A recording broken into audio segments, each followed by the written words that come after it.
Oke. Materi kita hari ini kan kemarin kita udah bahas. Kemarin materi kita apa produksi ya. Nah, hari ini kita lanjut dengan materi distribusi. Nah, dengan kegiatan ekonomi distribusi ini yang terlintas apa aja? Apa yang terlintas mendengar kata distribusi? Menyalurkan, mengirim.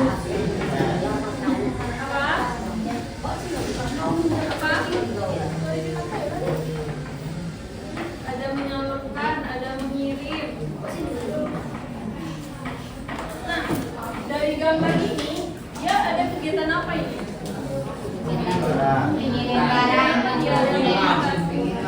Pengiriman barang, karena ini ya bentuknya kayak JNT Express. Paketnya ada yang paketnya lagi di jalan? Ada. Satu. Ya, orang paketnya lagi di jalan. Bapak diantarin sama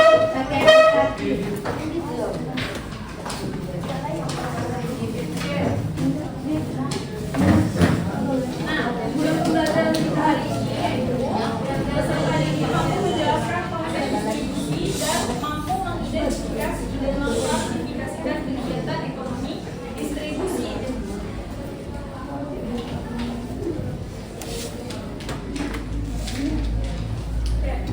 Nah, kegiatan distribusi adalah, coba baca minta tolong sama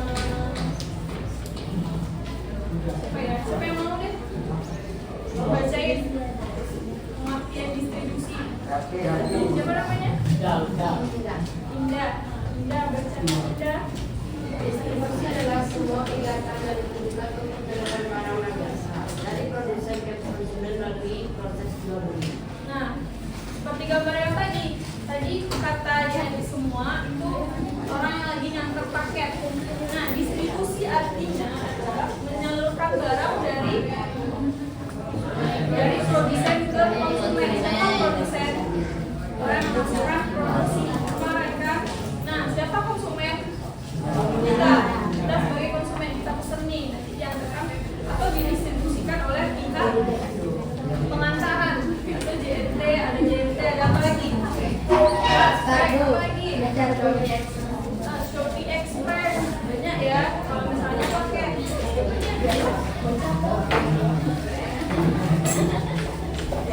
fungsi distribusi berfungsi untuk menyalurkan barang atau jasa dari produsen ke konsumen. Nah, yang kedua adalah mendekatkan barang atau jasa yang diperlukan oleh masyarakat.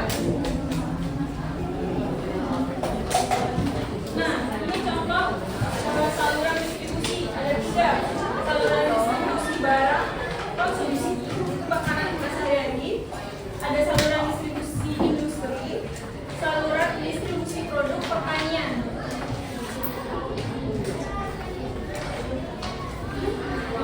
Nah, ini saluran distribusi barang konsumsi. Ada namanya distribusi langsung antara produsen langsung kepada konsumen. Terus ada lagi produsen, habis itu ada tahap mengecer dulu, baru langsung ke konsumen dia. Ada tahap produsen, turun ke pedagang besar, habis itu pedagang besar langsung ke pengecer dulu, baru nyampe ke kita sebagai konsumen. Nah, yang ketiga yang keempat ada produsen, ada agennya, ada pengecer, baru ke konsumen dia. Oke? Nah, contoh dari yang nomor 4 ini apa? Misalnya nih, rokok itu produsen dia misal, terus pakai agen-agen dia langsung ke warung-warung kecil ataupun warung besar dia masuk. Nah, itu dia sebagai agen. Masuk dia ke pengecernya, baru ke konsumennya.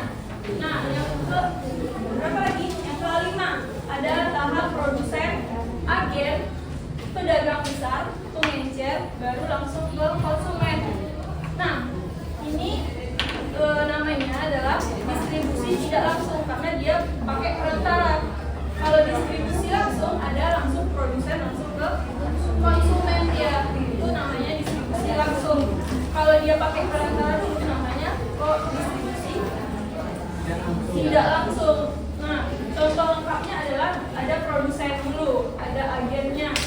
ada pedagang besar, ada pengecer, ada konsumen. Nah, kita contohkan di tahap kelima, ada produsen. Bagian besar dulu.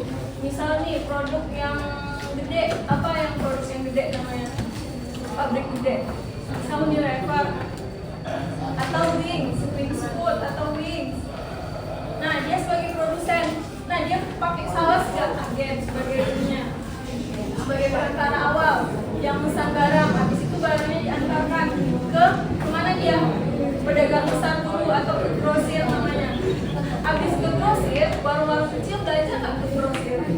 Ya, nah belanja dia ke grosir. Habis itu warung-warung kecil ini baru didistribusikan kepada konsumen. Nah, di situ baru kita yang jajan ini, beli jajan 1, 2, 3, 1.000, 5.000. Nah, baru kita jajan di warung kecil. Kalau sebelum di warung kecil tadi, warung itu belanja kemana? Pedagang besarnya dulu atau ke grosirnya dulu? Grosir. Ya, dia ngambilnya apa? Berkapon dulu atau berpack, baru dia ecer di warung dia, sampai ke kita sebagai konsumen. Kita lanjut. Nah, sama halnya dengan saluran distribusi barang industri, sama tahapnya seperti penyaluran barang konsumsi tadi.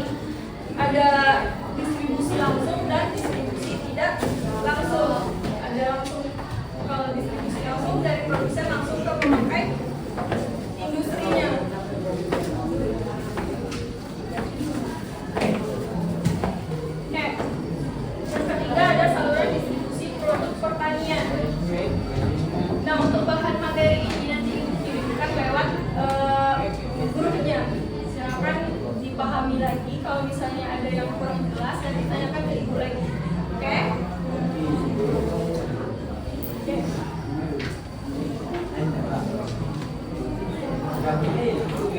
Nah, dari penjelasan ibu sedikit mengenai kegiatan ekonomi distribusi, ada pertanyaan?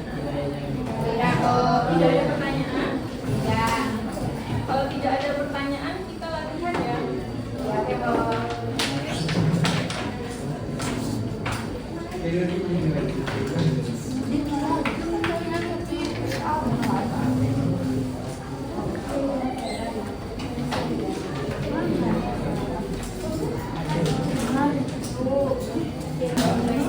Di kertas lebar ya?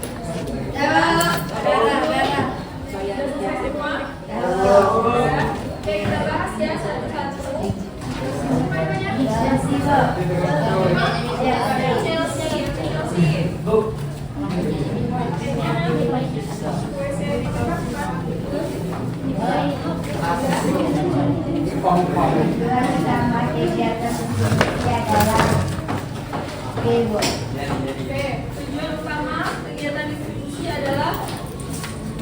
Menyalurkan barang dari produsen ke konsumen.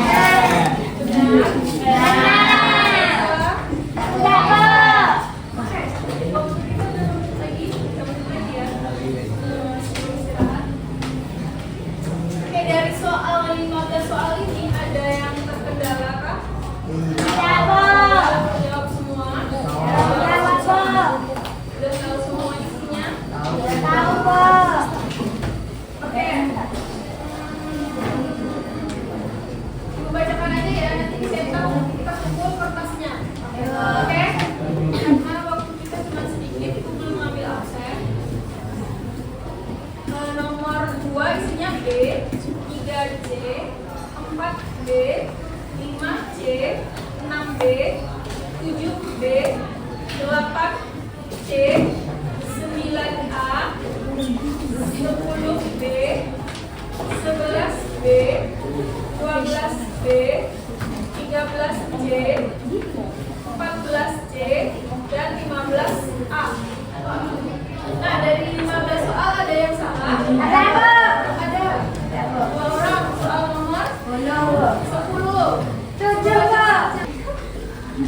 Dalam kegiatan distribusi, peran transportasi sangat penting karena Nah, apa jawabannya Chelsea bikin? Teresa, Bu. Alexa, Aku, Bu. C, Bu. C. Menentukan kualitas bahan baku. Ya, Bu. Oke, soalnya adalah dalam kegiatan distribusi, peran transportasi sangat penting. Karena apa dia? Ada yang jawab benar? B. Apa jawaban B? Menambah nilai guna tempat barangnya. Oke, dalam kegiatan distribusi, peran transportasi sangat penting karena menambah nilai guna tempat barang. Karena nanti kalau misalnya paketnya ekspedisinya jelek atau orang ekspedisinya suka balik-balik barang, nanti barang atau produk yang sampai ke konsumen itu bakal cacat atau rusak. Siapa yang rugi? Oke, karena waktu kita udah habis, sekian pembelajaran kita hari ini. Doa diri dengan wassalamualaikum warahmatullahi wabarakatuh. Sebelum itu absennya, ini berapa orang yang nggak hadir hari ini? Ada? 3 orang. Oke, 3 orang yang nggak hadir ya. Nanti minta tolong ibu isi ketua kelas. Kita tiket ya.